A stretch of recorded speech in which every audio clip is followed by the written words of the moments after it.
Video like जरूर कर लीजिए और ऐसे वीडियो लगातार फ्री में पाने के लिए चैनल को तुरंत सब्सक्राइब कर लीजिए और बेल आइकन को जरूर टैप कर लीजिए ताकि आगे भी सारे वीडियो आपको मिलते रहे। यूट्यूब में फॉलो करते हैं तो प्लीज ये वाला फ्री टेलीग्राम चैनल जरूर ज्वाइन कर लीजिएगा। सारे नोटिफिकेशन सारे अपडेट यहीं पे आते हैं, ध्यान रखिएगा। नमस्कार दोस्तों, स्वागत है आपका स्टडी फॉर सिविल सर्विसेज में। यूपी पीसीएस के आगामी एग्जाम जो होने वाले हैं उसके लिए हमारा ये ग्रुप है SCS डेली क्विज। यहाँ पर डेली टॉप 50 की क्विज कराई जाती है। आप इसको ग्रुप को ज्वाइन करके सारे क्वेश्चंस को अटेम्प्ट कर सकते हैं और अपनी तैयारी को बेहतर रूप दे सकते हैं। तो बिना किसी देरी के हम अगला वीडियो देखेंगे। इसमें 5 जनवरी 2022 के क्विजेस के क्वेश्चंस को सॉल्व किया जाएगा। सो क्वेश्चन नंबर 1 से स्टार्ट करते हैं। लिंक अगर आपको ये ना मिल रहा हो कहीं से तो हमारे डिस्क्रिप्शन बॉक्स में इस वीडियो के मिल जाएगा। आप इसको @SCS डेली क्विज टेलीग्राम में भी सर्च करके ढूंढ सकते हैं और ज्वाइन कर सकते हैं। फर्स्ट क्वेश्चन है कि भारत छोड़ो आंदोलन जो है कब शुरू हुआ था। ठीक है, तो वर्ल्ड वॉर 2 के टाइम पे 8 अगस्त 1942। ठीक है, तो यहाँ से इसकी स्टार्टिंग मानी जाती है और बॉम्बे से इसको स्टार्ट किया गया। वहाँ पे कांग्रेस का सेशन हुआ। ठीक है, उसके बाद इस चीज़ को स्टार्ट किया गया भारत छोड़ो आंदोलन। तो ऑप्शन हमारा करेक्ट हो जाएगा ए वाला। अगला प्रश्न देखते हैं। अब देखिए, क्वेश्चन जो है दोनों हिंदी और इंग्लिश दोनों भाषाओं में आपको मिलते हैं। तो यहाँ पे सेकंड क्वेश्चन का इंग्लिश वर्जन है, देख लेते हैं। तो क्वेश्चन हमारा है कि which of the following schemes launched by the present government has been correctly matched with its purpose. ठीक है, तो जब भी वर्तमान सरकार है तो इन्होंने ये चारों स्कीम्स शुरू की हैं। तो इसमें देखते हैं कौन सा जो है करेक्टली मैच्ड है। तो फर्स्ट ऑप्शन हमारा जो है सुमन स्कीम। ठीक है, तो इसमें लिखा है कि free medicine to pregnant women. ठीक है, तो हमारा ये वाला पेयर ही जो है वो ठीक है। तो सुमन स्कीम बेसिकली 2019 में इसी उद्देश्य के साथ शुरू की गई थी कि जो भी हमारी गर्भवती महिला और नवजात शिशु हैं तो उनको फ्री मेडिसिन और मुफ्त स्वास्थ्य सेवा कह लीजिए, ये सब प्रोवाइड कराना। तो ऑप्शन हमारा इस क्वेश्चन के लिए ए वाला ही करेक्ट हो जाएगा। इसको नीचे इंग्लिश में हिंदी में भी देख लेते हैं। ठीक है, तो यहाँ पे ऑप्शन ए करेक्ट हो जाएगा। बाकी की जो 3 स्कीम्स हैं उनके बारे में भी अलग से पढ़ लें। अगला क्वेश्चन देखेंगे कि उस बल का क्या नाम है जिससे पृथ्वी प्रत्येक वस्तु को अपनी ओर खींचती है। ठीक है, तो ये तो बचपन से ही आप पढ़ते आ रहे हैं कि इसको ग्रेविटी या फिर गुरुत्वाकर्षण बोलते हैं। ठीक है, अगर ग्रेविटी ना हो तो हम we can not stand on the earth.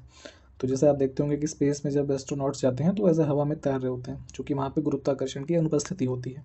तो ऑप्शन बी हमारा करेक्ट हो जाएगा। अगला देखेंगे कि निम्नलिखित में से कौन हिंदुस्तानी शास्त्रीय संगीत शैली में प्रसिद्ध तबला वादक नहीं है। ठीक है, तो देखिए लतीफ़ असलम, स्वप्न चौधरी और जाकिर हुसैन ये सब तबला वादक हैं और यहाँ पे जो अमजद अली हैं ये सरोद प्लेयर हैं। ठीक है, कुछ सितार जैसा एक इंस्ट्रूमेंट अगर आपने देखा होगा वैसा ही होता है, सरोद वादक हैं ये। तो ऑप्शन हमारा डी इस क्वेश्चन के लिए करेक्ट हो जाएगा।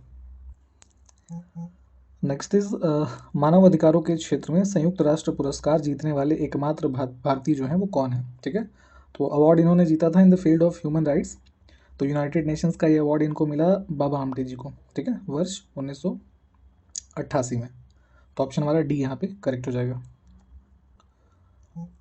नेक्स्ट है कि दिसंबर 1929 के कांग्रेस अधिवेशन की अध्यक्षता किसने की थी जिसमें पूर्ण स्वराज का प्रस्ताव पारित किया गया था। ठीक है, रेजोल्यूशन ऑफ पूर्ण स्वराज इसमें पास किया गया और इसका अधिवेशन का जो प्रिसाइड किया ये जवाहरलाल नेहरू थे। तो ऑप्शन हमारा ए यहाँ पे करेक्ट हो जाएगा। अगला है कि भारत में किसे सार्वजनिक क्षेत्र के उपक्रमों के जनक के रूप में जाना जाता है, father of public sector enterprises. ठीक है, तो जितने भी गवर्नमेंट स्टेक होल्डिंग कंपनीज जो आप देखते हैं है ना, पब्लिक सेक्टर की, जैसे भेल है, ठीक है, steel authority of India limited है, इस तरीके की कंपनी जो पब्लिक सेक्टर एंटरप्राइजेज हैं तो उसके जनक के रूप में एज अ फादर जाने जाते हैं वी कृष्णमूर्ति। ठीक है, तो ऑप्शन हमारा डी करेक्ट होगा यहाँ पे। नेक्स्ट है कि what is the full form PROM. ठीक है, तो जैसे कंप्यूटर से संबंधित ये प्रश्न है, चूंकि आपके आरओ के एग्जाम में कंप्यूटर पूछे जाते हैं तो यहाँ पे हम उसको भी कवर कर रहे हैं। तो पीरॉम का फुल फॉर्म होता है कि प्रोग्रामेबल रीड ओनली मेमोरी। ठीक है, तो ऑप्शन हमारा सी करेक्ट हो जाएगा यहाँ पे। भारतीय संविधान की प्रस्तावना को भारतीय संविधान की राजनीतिक कुंडली के रूप में किसने वर्णित किया। ठीक है, ध्यान से, स्टेटमेंट काफ़ी इंपॉर्टेंट है कि political horoscope of the Indian constitution. तो प्रियम्बल को एज ए दिस ये डिस्क्राइब किया के मुंशी जी ने, जिनका नाम था कन्हैया लाल मणिकलाल मुंशी। तो ऑप्शन हमारा बी यहाँ पे करेक्ट हो जाएगा। Mayurbhanj Chhau is a folk dance form of which state. ठीक है, तो अगर आपको मयूरभंज भी पता होता चूंकि ये ओडिशा में है तो आप यहाँ से समझ सकते थे। तो मयूरभंज छाऊ जो है ये ओडिशा का लोक नृत्य है। तो ऑप्शन हमारा ए यहाँ पे करेक्ट हो जाएगा। नेक्स्ट देखेंगे कि निम्नलिखित किस भारतीय राज्य की विधानसभा द्वारा 9 जनवरी 2020 को राष्ट्रीय चिन्ह और राज्य पुष्प, जिसका नाम है फॉक्स टेल ऑर्किड, ठीक है, और ये इसका साइंटिफिक नेम लिखा हुआ है, तो फॉक्स टेल ऑर्किड युक्त एक पुनर्प्रारूपित लोगो को अपनाया गया, ठीक है। तो ये इस राज्य पुष्प के रूप में ये जो अपनाया गया है लोगों को, ये अरुणाचल प्रदेश की विधानसभा ने किया है। तो ऑप्शन हमारा ए करेक्ट हो जाएगा। और डेट भी याद रख सकते हैं आप कि 9 जनवरी 2020। नीचे यहाँ ये इंग्लिश में दिया हुआ है। चलिए अगला देखेंगे। धातुओं और उनके अयस्कों के संदर्भ में निम्न में से कौन सा युग्म जो है गलत है। ये काफ़ी ध्यान से देखा करिए, गलत पूछा जा रहा है आपसे कि सही पूछा जा रहा है, ठीक है। तो अगर यहाँ पे देखें तो सारे पेयर तो ठीक हैं, बाकी हमारा जो यहाँ मरकरी का ग्रीनाकॉइड दिया हुआ है ये पेयर गलत है। ग्रीनाकॉइड बेसिकली जो हमारा ओर होता है ये होता है कैडमियम का, ठीक है। तो ऑप्शन हमारा बी जो है ये इनकरेक्टली मैच है। कौन सी नदी तिब्बत से निकलती है और अरुणाचल प्रदेश से होकर भारत में प्रवेश करती है, ठीक है। तो जैसे मान लीजिए इंडिया का मैप है रफली एक तरीके से हम समझते हैं, तो कुछ ये जो तिब्बत वाला रीजन है यहाँ से निकलती है और इधर अरुणाचल प्रदेश में से होकर भारत में प्रवेश कर रही है, तो ये नदी है ब्रह्मपुत्रा। तो ऑप्शन हमारा सी करेक्ट हो जाएगा। चलिए अगला देखेंगे। यहाँ पे है कि अहमद शाह अब्दाली ने किस युद्ध में मराठों को हराया था, ठीक है। तो ये अफगान शासक था और इसमें मराठों को हराया अहमद शाह अब्दाली ने पानीपत के तृतीय युद्ध में। ऑप्शन डी हमारा करेक्ट हो जाएगा यहाँ से। और अगर इन पर्टिकुलर डेट देखेंगे तो ये 14 जनवरी 1761 मानते हैं, ठीक है। और कभी कभी जैसे कंफ्यूज करने के लिए देते हैं कि अहमद शाह अब्दाली, तो इसको अहमद शाह दुर्रानी भी कभी कभी बोला जाता है। अगला देखिए। गारो खासी रेंज भारत के किस राज्य में स्थित है, ठीक है। तो ये गारो है ना, हिल्स, खासी, जयंतिया, ये सब जो रेंजेस हैं ये हैं मेघालय के अंदर। तो ऑप्शन हमारा ए करेक्ट हो जाएगा। अगला देखिए कि जूनियर विंबलडन बॉयज़ एकल खिताब जीतने वाले पहले एशियाई खिलाड़ी कौन थे, ठीक है। तो जूनियर विंबलडन बॉयज़ जो एडिशन होता है, तो सिंगल्स का खिताब जीतने वाले पहले जो खिलाड़ी थे ये थे रामनाथन कृष्णन, और इन्होंने ये जीता था अराउंड 1950 के बाद के किसी ईयर में। ये आप एक बार कंफर्म कर लीजिएगा। तो ऑप्शन हमारा ए करेक्ट हो जाएगा यहाँ पे।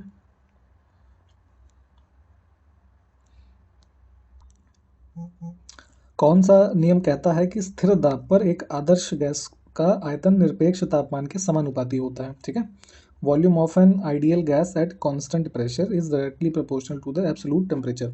तो ये एक लॉ दिया चार्ल्स ने, ठीक है। इनका नाम था Jack Charles. Law of volume भी इसको कहते हैं, 1787 में इन्होंने दिया, ठीक है। तो इसके हिसाब से क्या था कि V/T इक्वल्स टू कॉन्स्टेंट, ठीक है, ठीक है। तो यहाँ पे वॉल्यूम टेम्परेचर ये किसके है, डायरेक्टली प्रोपोर्शनल है एब्सोल्यूट टेम्परेचर के, ठीक है। तो इस फॉर्मूले के तहत तो ऑप्शन हमारा सी यहाँ पे करेक्ट हो जाएगा। 1493 फीट की ऊंचाई वाला भारत का सबसे ऊंचा जलप्रपात वाटरफॉल कौन सा है, ठीक है। तो हाइट ध्यान रखिए इसकी 1493 फीट ऑलमोस्ट, ठीक है। और ये कौन सा है, कुंचिकुल फॉल्स जो है कर्नाटक का। तो ऑप्शन हमारा सी करेक्ट हो जाएगा यहाँ पे। 1929 में जन सुरक्षा विधेयक के विरोध में भगत सिंह के साथ केंद्रीय विधानसभा में किसने बम फेंका था, ठीक है। तो जो सेंट्रल लेजिस्लेटिव असेंबली थी वहाँ पे पब्लिक सेफ्टी बिल के अगेंस्ट में प्रोटेस्ट करते हुए भगत सिंह के साथ यहाँ पे बटुकेश्वर दत्त ने, है ना, बम फेंका। तो ऑप्शन हमारा बी करेक्ट हो जाएगा इसमें। किस भारतीय सामाजिक कार्यकर्ता और राजनेता ने ब्राह्मणवाद के खिलाफ आत्मसम्मान आंदोलन या फिर द्रविड़ आंदोलन का नेतृत्व किया, ठीक है। तो सेल्फ रेस्पेक्ट मूवमेंट की यहाँ पे बात हो रही है, उसको द्रविडियन मूवमेंट भी बोलते हैं। तो ये 1925 में ये तमिलनाडु का जो रीजन है, ठीक है, यहाँ पे सेल्फ रेस्पेक्ट मूवमेंट स्टार्ट किया गया इरोड वेंकटप्पा रामास्वामी, ठीक है। और इनको शॉर्ट फॉर्म में जैसे ईवी रामास्वामी नाइकर बोल देते थे।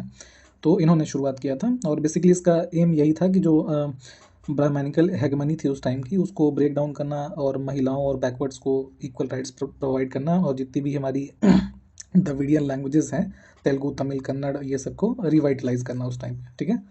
तो ऑप्शन हमारा इसके लिए बी वाला यहाँ पे करेक्ट है, ठीक है, सेल्फ रेस्पेक्ट मूवमेंट। भारत में लुप्त प्राय एस्चुरियन मगरमच्छ संरक्षण के लिए कौन सा अभ्यारण्य प्रसिद्ध है? ठीक है, फेमस फॉर इंडेंजर्ड एस्चुरियन क्रोकोडाइल्स। तो ये है हमारा जो भितरकनिका वन्य जीव अभ्यारण्य है ओडिशा के अंदर। This is quite famous for this. तो ऑप्शन हमारा बी करेक्ट हो जाएगा। अगला है कि निम्नलिखित में से किस नेत्र विकार को आलसी आंख या फिर लेजी आई के रूप में जाना जाता है? ठीक है, तो ये होता है आपका एम्बिलोपिया। ऑप्शन हमारा डी जो है ये करेक्ट हो जाएगा। बेसिकली इसमें होता क्या है कि decreased eye sight due to abnormal visual development के वजह से ऐसा होता है, और अर्ली चाइल्डहुड में ये बीमारी कह लीजिए होती है। मोस्टली इसमें सिर्फ एक आई डिस्टर्ब होती है, बट इन मेनी केसेस दोनों आई भी डिस्टर्ब हो सकती हैं। तो एम्ब्लोपिया जो है ये आपका लेजी आई के रूप में जानते हैं। तो ऑप्शन यहाँ पे डी करेक्ट है। यूनेस्को ने किस वर्ष में योग को अपनी अमूर्त सांस्कृतिक विरासत सूची में शामिल किया? ठीक है, योगा को जो इंटेंजिबल कल्चरल हेरिटेज लिस्ट है यूनेस्को की, उसमें शामिल किया गया 2016 में। किस चोल शासक को लोकप्रिय रूप से गंगा का विजेता कहा जाता है ना, विक्टर ऑफ गैंजेस? तो ये गंगा का विजेता कहा जाता था राजेंद्र चोल प्रथम को। तो ऑप्शन यहाँ पे डी करेक्ट है।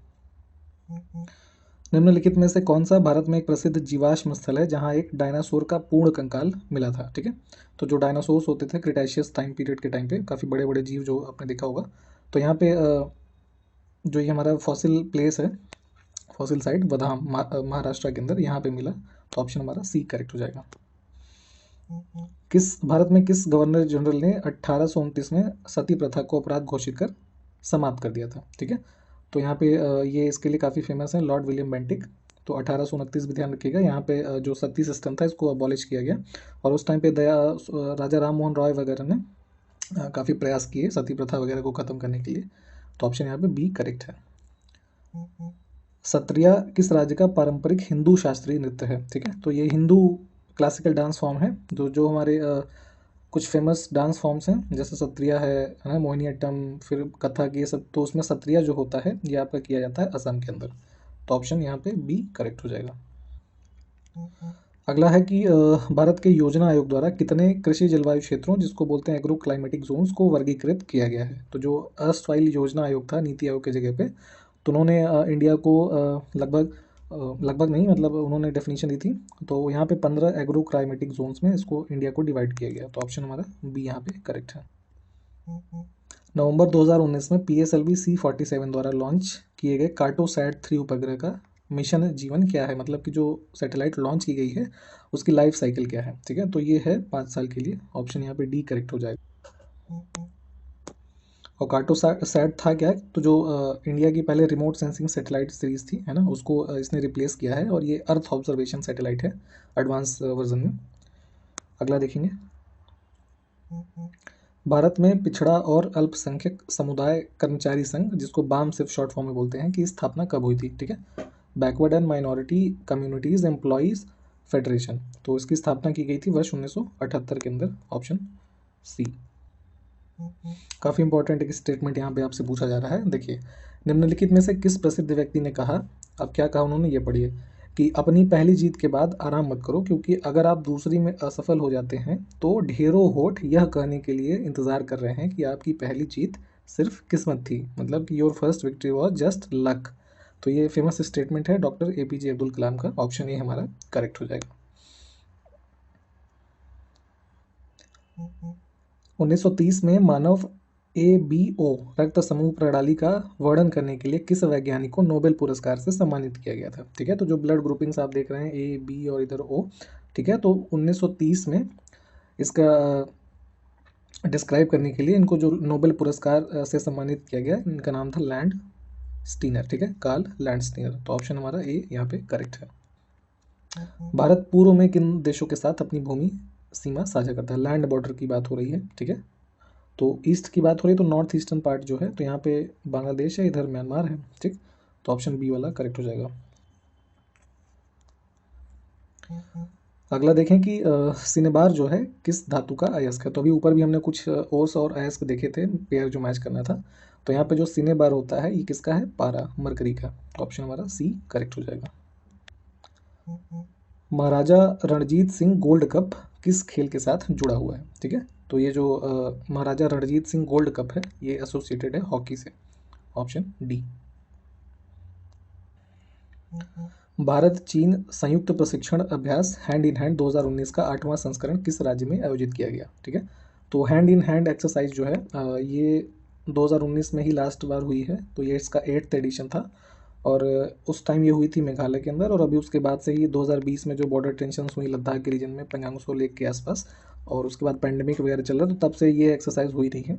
तो यहाँ पे हैंड इन हैंड 2019 का जो 8वां संस्करण मेघालय, इसका करेक्ट आंसर ऑप्शन सी वाला सही हो जाएगा। चलिए अगला देखेंगे कि how many elements of India were listed in the UNESCO representative list of the intangible cultural heritage of humanities as of March 2018। ठीक है, तो ये तो खैर मार्च तक की स्थिति के बारे में आपसे पूछा जा रहा है, तो यहाँ पे देखेंगे तो ये टोटल 13 साइट्स हैं तब तक, और अभी जो लेटेस्ट कह लीजिए हमारी लिस्ट है वो आप हमें कमेंट करके बताइए कि उसमें टोटल कितने आइटम्स हो गए हैं। ठीक है, तो इसके लिए फ़िलहाल ऑप्शन ए यहाँ पे करेक्ट है। अगला देखिए कि नवंबर 2016 में जारी किस भारतीय बैंक नोट में पीछे की तरफ मंगलयान है? ठीक है, तो जब डीमोनेटाइजेशन हुआ था तो उसी टाइम पे रिलीज़ हुए 500 के नोट और 2000 के, तो 500 के नोट पे लाल किला था और 2000 के नोट पे मंगलयान। ठीक है, तो हमारा ऑप्शन यहाँ पे डी करेक्ट हो जाएगा। निम्नलिखित में से कौन सबसे विस्फोटक प्रकार के ज्वालामुखी का उदाहरण है? ठीक है, तो जो सबसे most explosive type of volcano होता है वो काल्डेरा होता है। ठीक है, तो ऑप्शन डी यहाँ पे करेक्ट है। अगला देखिए कि India state of forest report 2019, ठीक है, ISFR रिपोर्ट जो आप पढ़ते हैं, तो इसके अनुसार किस राज्य ने देश में वन क्षेत्र में सबसे अधिक वृद्धि के लिए पहला स्थान हासिल किया है? ठीक है, तो जो ISFR 2019 के हिसाब से उस टाइम जो सबसे ज़्यादा ग्रोथ हुई, highest growth in forest area, ठीक है, तो ये हुई थी आपका कर्नाटक में। तो ऑप्शन हमारा डी यहाँ पे करेक्ट है। चूंकि नई रिपोर्ट अभी आई नहीं है तो हम पुरानी वाली ही पढ़ रहे हैं अभी। अगला देखिए कि भारत में पहला संविधान सभा का चुनाव जो है कब हुआ था? तो जो हमारी कॉन्स्टिट्यूएंट असेंबली का इलेक्शन हुआ, ठीक है, तो ये हुआ था वर्ष 1946 में। तो ऑप्शन हमारा बी यहाँ पे करेक्ट हो जाएगा। राजीव गांधी खेल रत्न पुरस्कार की स्थापना कब की गई थी? ठीक है, तो जो राजीव गांधी खेल रत्न पुरस्कार स्टार्ट हुआ 1991 और 92 के ईयर में, और अभी हाल ही में इसका नाम चेंज करके मेजर ध्यानचंद के नाम पर रख दिया गया है। ठीक है, स्पोर्ट्स अवार्ड अब ऐसा कर दिया गया है। तो फिलहाल स्थापना हमसे पूछी गई तो ये 1991 और 92 वाला। अगला देखेंगे कि जनगणना 2011 के अनुसार निम्नलिखित में से भारत का सबसे कम जनसंख्या वाला राज्य कौन सा है? ठीक है, तो ये है सेंसस 2011 के अनुसार, अगर हम दिए हुए ऑप्शंस में देख रहे हैं तो ये है सिक्किम। ऑप्शन ए हमारा करेक्ट हो जाएगा। दिसंबर 2019 में अब किस देश के प्रधानमंत्री ने हर साल दिए जाने वाले गांधी नागरिकता शिक्षा पुरस्कार की शुरुआत की घोषणा की? ठीक है, अवार्ड का नाम काफ़ी इंपॉर्टेंट है क्योंकि गांधी जी से संबंधित फैक्ट जो होते हैं इंपॉर्टेंट होते हैं। तो Gandhi citizenship education award institute किया था पुर्तगाल ने वर्ष दिसंबर 2019 में। तो ऑप्शन हमारा यहाँ पे ए करेक्ट है। अगला देखें कि तिब्बती नव वर्ष की शुरुआत किस त्यौहार से होती है? ठीक है, तो जो तिब्बत में न्यू ईयर स्टार्ट होता है तो फेस्टिवल उसका नाम है लोसार फेस्टिवल। ठीक है, ये दलाई लामा वाला जो एरिया समझते हैं आप, वहीं की बात हो रही है। तो लोसार फेस्टिवल ऑप्शन बी हमारा करेक्ट हो जाएगा। भूकंप के दौरान सतह पर पहुंचने वाली तरंगों को कौन सा यंत्र रिकॉर्ड करता है? तो जैसे मान लीजिए अर्थ है, अब यहाँ पे मान लीजिए कोई अर्थ का वो पॉइंट है, ठीक है, जहाँ पे अर्थक्वेक का पॉइंट है, तो वहाँ से ये हमारी जो वेव्स निकल रही हैं, ठीक है, तो ये सरफेस पे आ रही हैं, ठीक है, अर्थ सरफेस पे क्रस्ट के लेवल पे, तो इसको जो रिकॉर्ड करने वाला यंत्र है उसको सिस्मोग्राफ बोलते हैं। ठीक है, तो ऑप्शन हमारा बी ए करेक्ट हो जाएगा यहाँ से। तत्वों की आवर्त सारणी को बढ़ते हुए परमाणु द्रव्यमान के क्रम में किस वैज्ञानिक ने व्यवस्थित किया था? ठीक है, तो जो केमिस्ट्री में आप पीरियोडिक टेबल पढ़ते हैं, है ना, मॉडर्न पीरियोडिक टेबल, तो यहाँ पे जो इंक्रीजिंग एटॉमिक मासेस के क्रम में जो एलिमेंट्स को अरेंज किया, ठीक है, तो इनका नाम था दिमित्री मेंडलीव। ठीक है, तो ऑप्शन हमारा डी इसके लिए करेक्ट हो जाएगा। ऑयल ऑफ विट्रियल, ठीक है, किसका रासायनिक नाम है? तो यहाँ पे देखिए एसिड्स, जो सल्फ्यूरिक एसिड होता है इसको ऑयल ऑफ विट्रियल के रूप में जानते हैं, H2SO4। तो ऑप्शन हमारा सी ए करेक्ट हो जाएगा यहाँ पे। मोतीलाल नेहरू अध्यक्ष और 8 अन्य कांग्रेस नेताओं ने किस वर्ष भारत के लिए एक संविधान का मसौदा तैयार किया था? ठीक है, तो यहाँ पे मोतीलाल नेहरू जो थे कांग्रेस, इंडियन नेशनल कांग्रेस के 1928 में अध्यक्ष रहे, ठीक है। और यहाँ पे एक संविधान, मतलब ड्राफ्ट कह लीजिए, कॉन्स्टिट्यूशन ऑफ इंडिया का ड्राफ्ट उस समय पे इन्होंने तैयार किया। तो ऑप्शन हमारा इसके लिए सी वाला यहाँ पे करेक्ट हो जाएगा। तो आज के वीडियो में इतना ही। सारे क्वेश्चंस आप फिर से देख लीजिए एक बार, अगर आपने अच्छे से नहीं देखा है तो। अगले वीडियो में मिलेंगे आपसे, तब तक नमस्कार, जय हिंद।